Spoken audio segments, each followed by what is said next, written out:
I'm surprised in a good way about the Epstein stuff. I was worried that it would turn into, oh, another thing he did that we just forget about. But it really has a lot of staying power. And I guess that gives me a little bit of hope for his actual base because they seem like they're like, no, we're not letting this one go.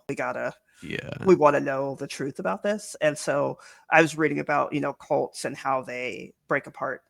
And one of them, I read a book and it was like, to outsiders, the thing that will break the cult apart is something that a lot of other people, it was obvious from the beginning. But for the people in the cult, will be like a big surprise breaking. Like it'll affect them suddenly. To you, it would look like there was no reason for this to be the thing that broke it apart. Because for me, somebody who was never kind of in that world, it was very obvious that he was involved with this because he said it. But for a lot of people, Right. apparently, it didn't set in for them, even though they heard it. Mhm. They were just in this kind of cult bubble.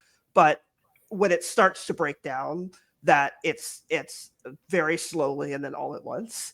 And I Yeah. feel like we're seeing a little bit of that happening where all the stuff he's done over the past few years that kind of hasn't penetrated with his hardcore supporters seems to be doing that based on something that to us seems not innocuous, but like was common knowledge suddenly is affecting him in a way that it didn't previously affect him. And it seems like he understands that as well.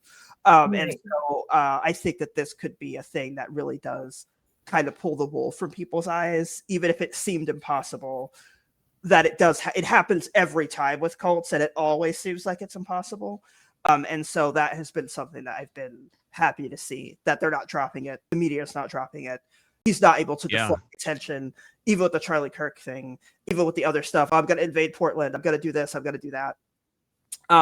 It just isn't. It's not enough to distract from it. It's not. People are actually paying attention to it. They're interested. They're following it. And so I was happy to see that development.